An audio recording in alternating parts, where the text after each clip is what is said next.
fairly widespread in the country now, but in spite of that, there are areas in the country where anything which is done to spread such knowledge could be valuable. Then the reading room with scientific literature is there. As yet, these rooms are not very well equipped because we have just begun. But there is not enough literature in the Indian languages to be of service to the villagers, and the various items of literature in English or in any other language which the villager does not know would not be of great use to him. The Science Museum has a dual purpose. On the one hand, of making the people in the locality aware of what are the scientific potentialities of the various objects of interest from the scientific or other points of view for those particular localities, but there is also the other purpose that through those science museums a spirit of inquiry is inculcated in the young men.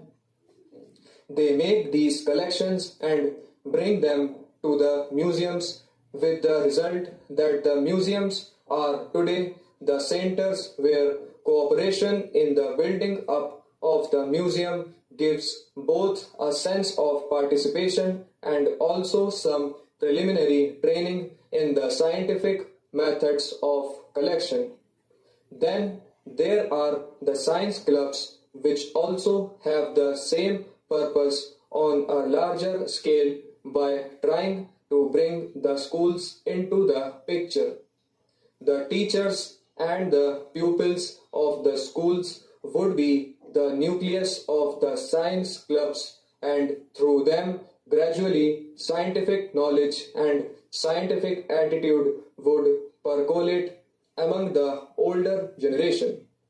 These are the main purposes, and if we keep them in view, the Vigyan Mandirs are essentially centers for dissemination of knowledge and only secondarily service institutions.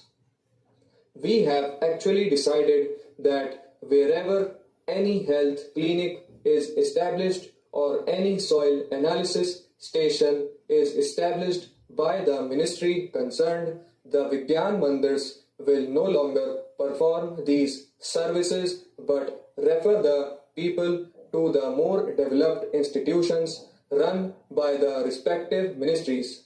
It was in this way that the Vigyan Mandir scheme began, and as will be seen from this report itself, in the first 4 or 5 years the progress was not very adequate. There were only 18 Vigyan Mandirs when this ministry was formed in 1978. In 5 years, only 18 had been established throughout India, and we therefore felt that we should try to have a larger number of Vigyan Mandirs. Ultimately, the aim should be to have at least one for every district, but we realized that that could not be done during the plan period.